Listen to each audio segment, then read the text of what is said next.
Pessoal, então bom dia.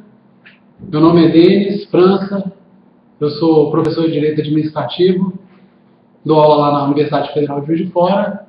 Estamos aí hoje na aula de Direito Administrativo, vamos conversar um pouquinho sobre agentes públicos, né? Tema recorrente aí para qualquer concurso. E espero que vocês gostem e acompanhem a aula, deixem suas perguntas, que ao final do nosso período aí de meia hora nós vamos responder e depois, na segunda metade da aula, vamos resolver algumas questõezinhas para poder ver se ficou alguma coisa, né? É isso aí.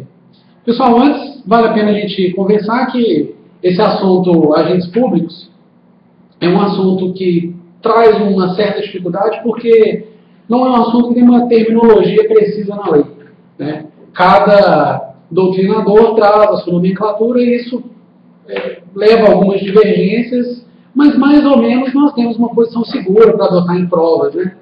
Eu gosto sempre de dizer que a gente não estuda para concurso para aprender e virar doutor em direito administrativo, por exemplo. Você estuda para acertar na prova, não é isso? Então, vamos verificando esse primeiro slide aí, ó. Coloquei para vocês essa primeira classificação. E aí eu já faço um alerta. Você vai ver alguns livros, alguns momentos em que o pessoal chama de agentes públicos, servidores públicos. Mais para frente nós vamos voltar nisso, mas porque não é a maneira mais técnica, mais precisa de chamar os agentes públicos.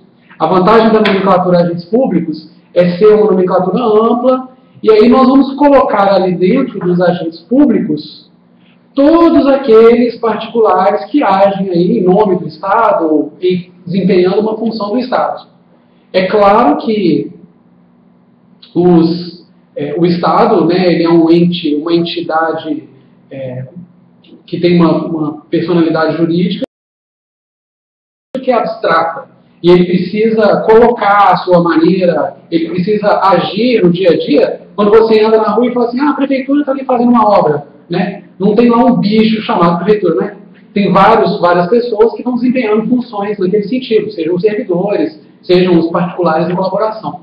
Então é nesse sentido que a gente consegue colocar dentro da nomenclatura agentes públicos todas essas pessoas que de alguma maneira participam da vida do Estado, concretizando então as suas ações.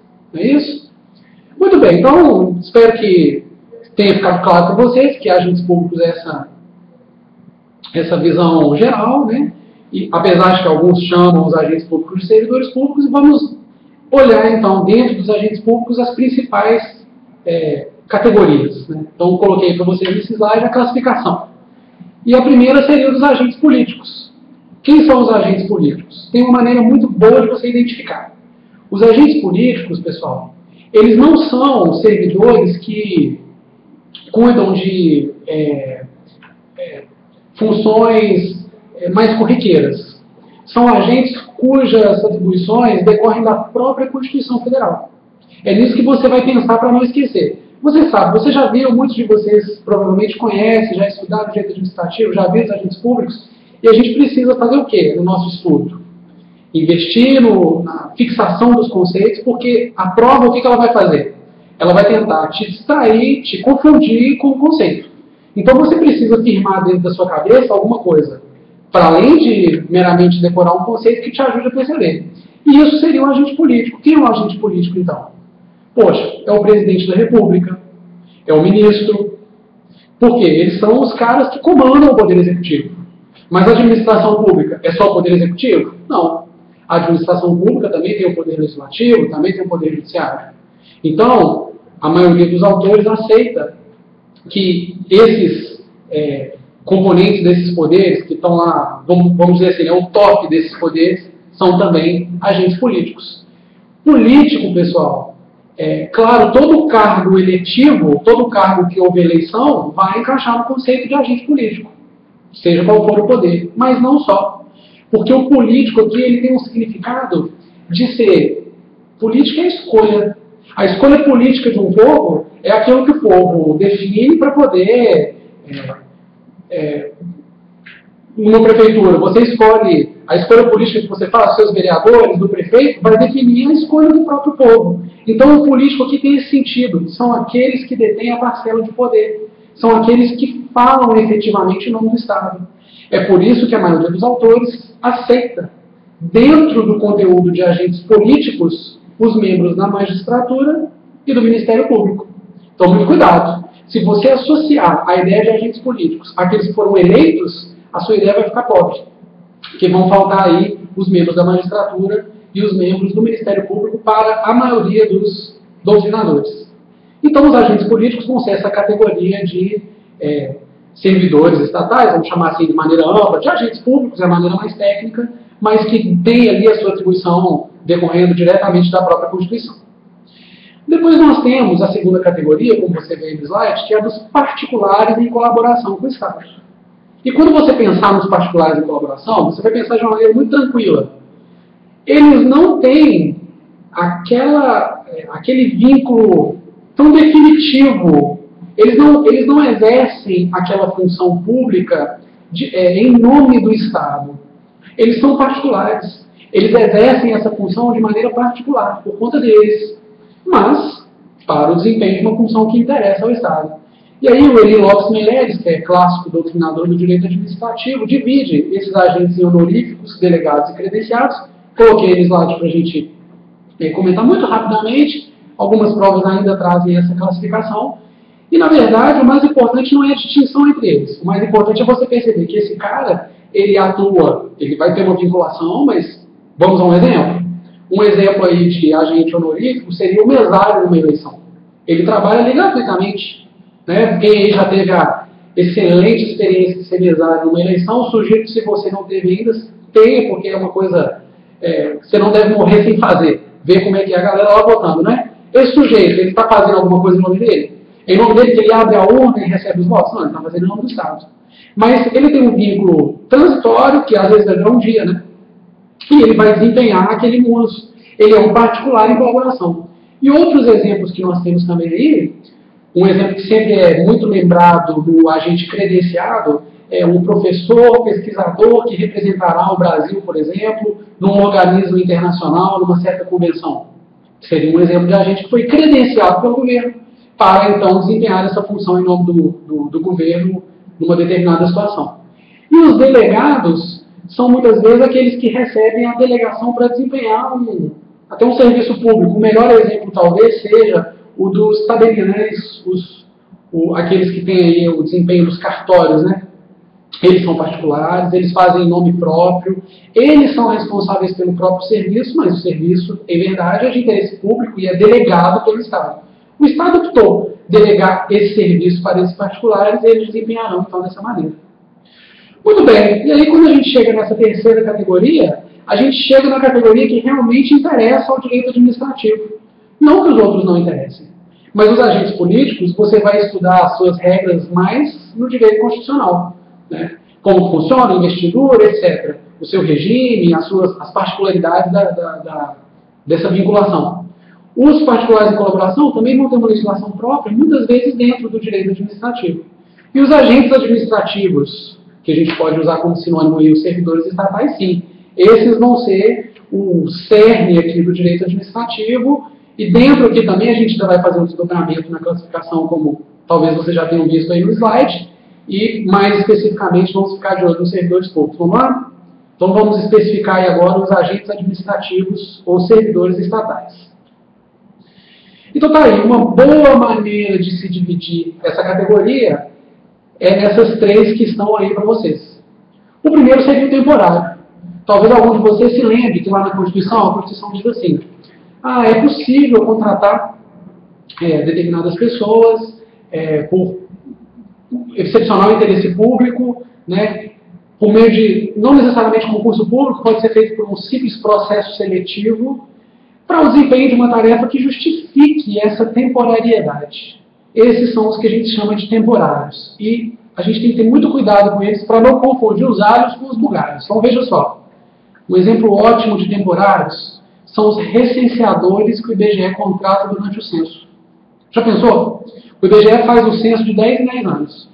Já imaginou se ele tivesse que contratar essa galera de maneira definitiva e ficar com esse pessoal para trabalhar de 10 em 10 anos? Porque o volume de recenseadores que são necessários não tem serviço para essa galera no resto do período entre um censo e outro. Já imaginou isso? Eu ia querer esse emprego, né? Imagina, você trabalha ali no censo de 2000, aí você fica tranquilo, 2001, 2009, 2010 você vai trabalhar no outro censo. Não faria sentido, até o próprio Supremo Tribunal Federal já teve a oportunidade de se manifestar a respeito, você contratar um servidor ali com vínculo definitivo para desempenhar essa função. É por isso que a Constituição autoriza a contratação de temporários. E muitas vezes você está diante de uma situação urgente. Lembra? Epidemia da dengue.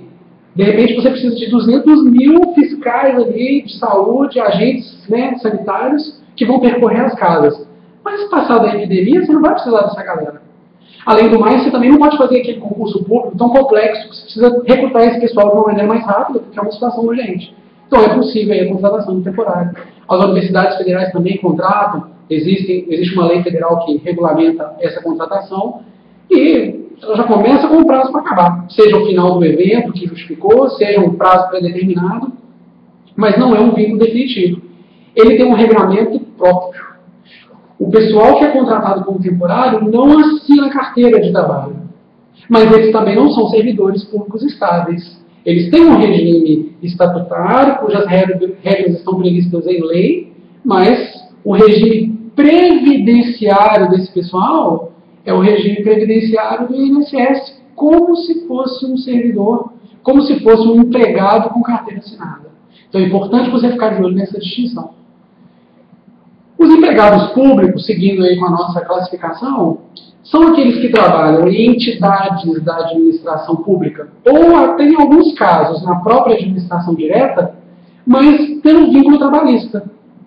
Né?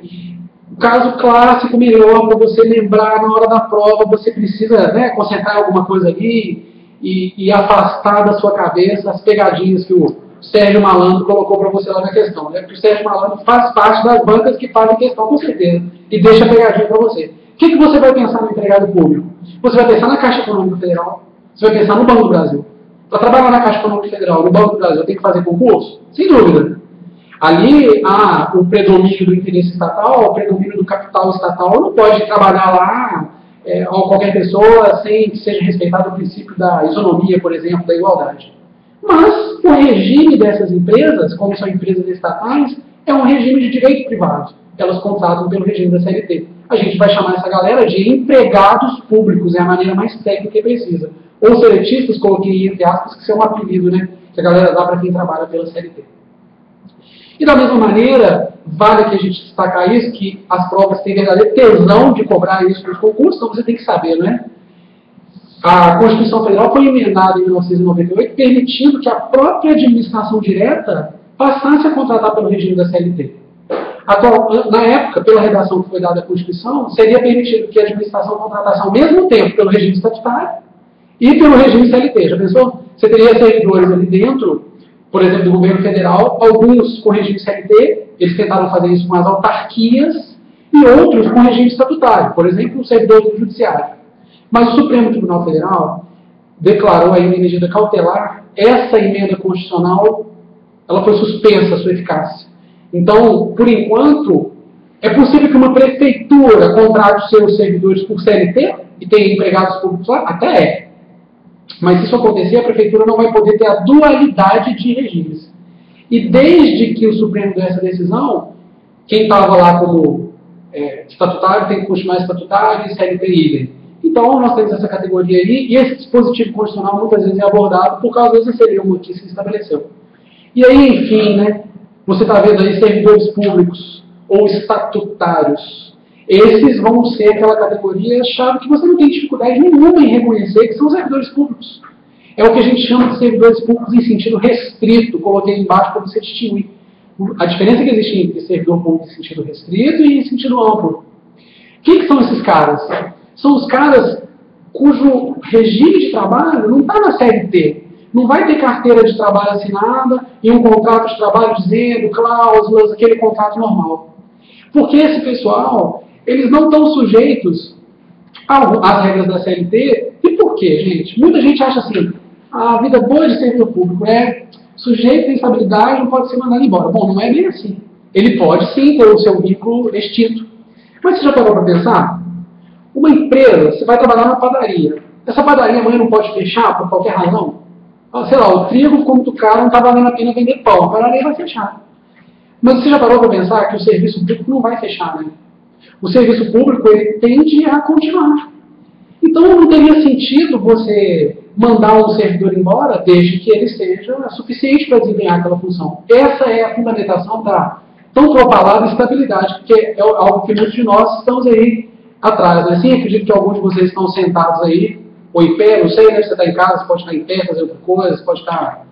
Você está aproveitando aí as vantagens, né? O melhor de dois mundos. Você está vendo uma aula em tempo real, mas você está em casa. Você pode estar de cueca, você pode nem ter penteado o cabelo ainda, você está aí acompanhando, né? Mas você quer estabilidade, não é assim? Aí a estabilidade, qual que é a vantagem dela? A estabilidade é que não tem sentido o Estado te mandar embora. Em regra. Excepcionalmente, por exemplo, se você for um cara ruim de serviço, você pode até se mandar embora, mas em regra, por que vai te mandar embora? Agora, se não vai te mandar embora, você não precisa ter fundo de garantia do tempo de serviço, que é um direito lá dos trabalhadores de carteira de trabalho, porque não há o risco daquela despedida arbitrária. Se você for mandado embora do serviço público, haverá um fundamento que fará com que você não mereça aí uma indenização. Então, as regras dos servidores públicos, em sentido estrito, são regras que estão previstas num estatuto. O que é um estatuto? É um conjunto de regras. Você não teve que aceitar essas regras, já pensou? Você passa no concurso público, chega lá, aí está lá assim, 40 horas na Lei 8.112, no caso, o Estatuto dos Servidores Públicos Federais. Você fala, não, 40 horas eu não quero, viu? Se você quiser fazer para mim um programinha de 30 horas, eu estou afim. Você acha que o serviço público vai olhar para você e vai dizer o quê? Você está fazendo aqui, meu filho? Tem um exército aí atrás de você querendo, né? São regras estatutárias. Agora, se você for contratado para trabalhar na padaria, e o cara fala assim, eu quero que você trabalhe 8 horas. Você fala, não, às 6 eu até venho fazer o pão para você aqui. Mas às outras horas eu não posso, porque eu tenho outro emprego. O cara pode topar de contratar, não pode? Está na mão do empregador combinar com você as regras. Você pode colocar isso lá no seu contrato de trabalho. Não é regime estatutário, não. Você é servidor. O estatuto é a lei. A lei diz o que é. Não existe direito adquirido a regime jurídico. Isso aí é um regime jurídico. Né? E, obviamente, quando a gente avança nesse estudo, normalmente para os concursos federais, a gente vai estudar depois, a gente entende isso aqui, o quê? Vamos conhecer agora o regime jurídico único, o Estatuto dos Servidores Públicos Federais. E lá vai ter uma série de regras que você certamente vai ter muito prazer em conhecer, porque você vai querer gozar, utilizar todos os benefícios que essas regras puderem trazer para você, não é isso? Então, pessoal, é importante que você tenha aí muita atenção em perceber que essa divisão ela vai trazer na prova alguns perigos que podem funcionar como uma casca de banana para você. Né? Um exemplo, que as provas até ultimamente não têm cobrado tanto, mas ainda aparece. O pessoal que trabalha nas agências reguladoras é estatutário? Atualmente é estatutário. Até teve uma lei que definiu que eles seriam seletivos, mas por causa desse entendimento do Supremo, como eu já mencionei, esse pessoal acabou reconhecendo o vínculo deles como estatutário. Mas você tem que ter muito cuidado para ver, distinguir no momento e encaixar o cara como temporário. Perguntas comuns em prova que às vezes você vai ficar com medo de responder. Temporário, tem que fazer concurso público?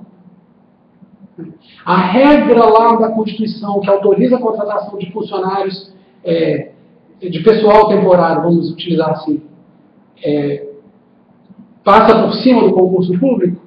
É possível contratar temporário com concurso público? É possível. Mas é obrigatório? Não. Existe a possibilidade, como eu já comentei, de esse pessoal ser contratado ali no sistema de processo seletivo, justamente por causa da celeridade. Lembra do exemplo que eu dei do IBGE? Eu mesmo tive a oportunidade de trabalhar no censo do ano 2000. Fui agente censitário supervisor. Fiz concurso público. Mas é um concurso público meio rapidinho, mas é concurso público. Se não tivesse feito hábil para organizar esse concurso, será que eles poderiam ter feito um simples processo seletivo? Sim, poderiam. É muito comum. Talvez você já tenha visto aí.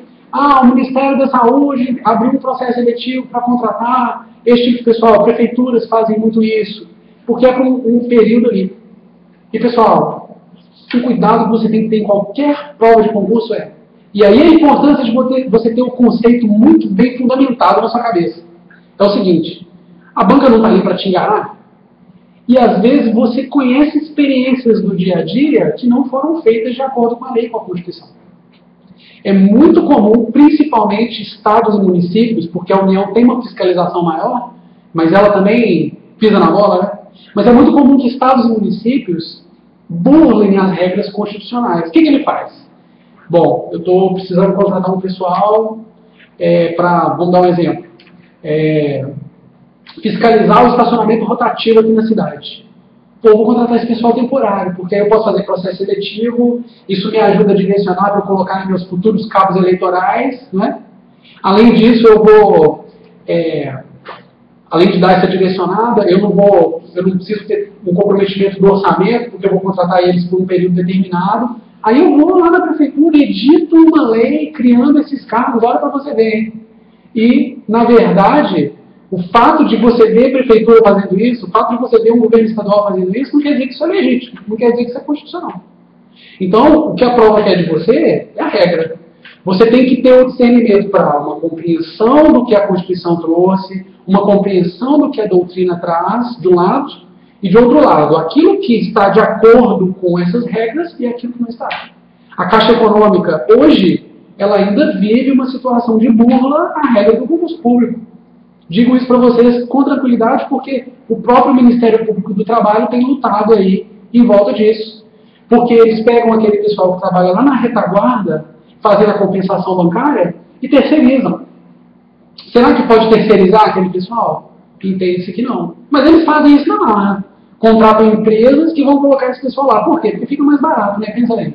A Caixa está aí competindo com os outros bancos e ela faz essa gracinha, quando ela deveria fazer concurso público e chamar para os seus quadros empregados públicos, seletistas, contratados da própria Caixa Econômica Federal para desempenhar toda a sua atividade pública. Né? E, finalmente, pessoal, só para a gente arrematar aí essa questão, eu queria só lembrá-los que a expressão funcionários públicos é uma expressão que está em desuso. A Constituição não usa essa expressão e ela é mais técnica, ela tem dito ali servidores públicos, ela até pode ter uma outra passagem da legislação que você vai encontrar, mas não é a maneira mais técnica de observar aí a nomenclatura. E muito cuidado, você tem que entrar um pouquinho na cabeça do examinador na hora de uma prova. Então, na hora que ele fala lá, servidores públicos, você vai ter que fazer uma pequena ginástica para ver se ele está falando de servidores públicos em sentido amplo ou em sentido restrito. Se ele estiver falando daquele pessoal que está no regime estatutário, é esse sentido restrito. Agora, se for esse sentido amplo, ele pode estar usando o termo servidores públicos como sinônimo de agentes públicos. Olha lá em cima do slide. Agentes públicos, como a gente viu, seria todo mundo. Lá dentro você tem agentes políticos, você tem os particulares em colaboração e você tem os servidores estatais, né? Os agentes administrativos. Dentro dos agentes administrativos, a gente faz uma terceira nomenclatura. E uma delas seria o servidor público em sentido restrito. Mas você ainda vai encontrar doutrina e provas que chamam de servidores em sentido amplo os agentes públicos. Então, muito cuidado. Você tem que ter esse discernimento, vai treinar, fazer questões, compreender isso para que essa pequena divergência aí não te, eventualmente, te prejudique na hora de avaliar corretamente uma questão, né?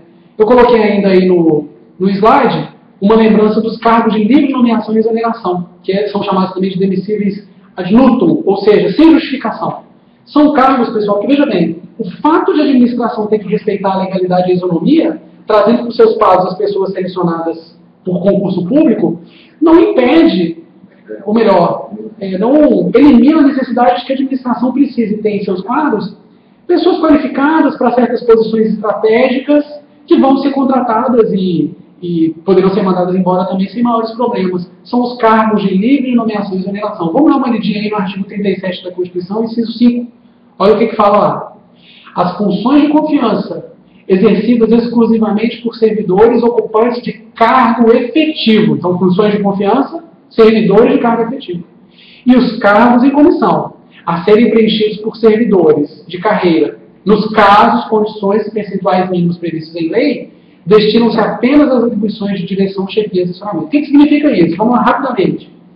Funções de confiança e cargos em comissão são esses extras que a administração tem para colocar nas posições estratégicas. Mas a prova adora testar se você sabe que as funções de confiança são exclusivas para os servidores estatutários que fizeram concurso e são efetivos. Tá aí, ó, servidores ocupantes de cargo efetivo. Os cargos em comissão não. Porque, olha o que o dispositivo diz, que os cargos em comissão são dos servidores efetivos nas condições e percentuais mínimos previstos em lei. O que significa? Significa que os restantes poderão ser ocupados por pessoas que não têm vínculo com a administração. Vou te dar um exemplo. A lei que regula os cargos em comissão do Ministério Público da União, ela diz que, tudo bem, as funções de confiança, a própria Constituição determinou, serão todas para os servidores. Vai ser o chefe da seção de pessoal, o chefe daquele departamento, um outro chefe ali daquelas sessões, né, dentro da repartição pública, serão ocupados por servidores. Mas essa lei fala que os cargos em comissão, 50% serão ocupados por servidores. Significa que os outros restantes 50% poderão ser ocupados por pessoas sem vínculo com a administração. Muitas vezes vai ser um assessor, é um sujeito que é de confiança ali de quem está desempenhando aquela atribuição. Tá certo? Então, muito cuidado, eu trouxe aí, não confunda esse cara com o temporário. Esse sujeito de livre ameaça de exoneração, ele pode ficar a vida inteira lá, mas qualquer jeito ele pode ser mandado embora. Então ele não é temporário. A prova adora te confundir com isso. Temporário é o sujeito que já entrou sabendo que ele tem dia para acabar. Por isso ele é temporário. Esse não. Eu posso contratar um cargo, um comissionado hoje e exonerá-lo amanhã. Mas eu vou para outro lugar, porque aquele cargo em comissão ele existe permanentemente. Tá certo? Não é uma função temporária.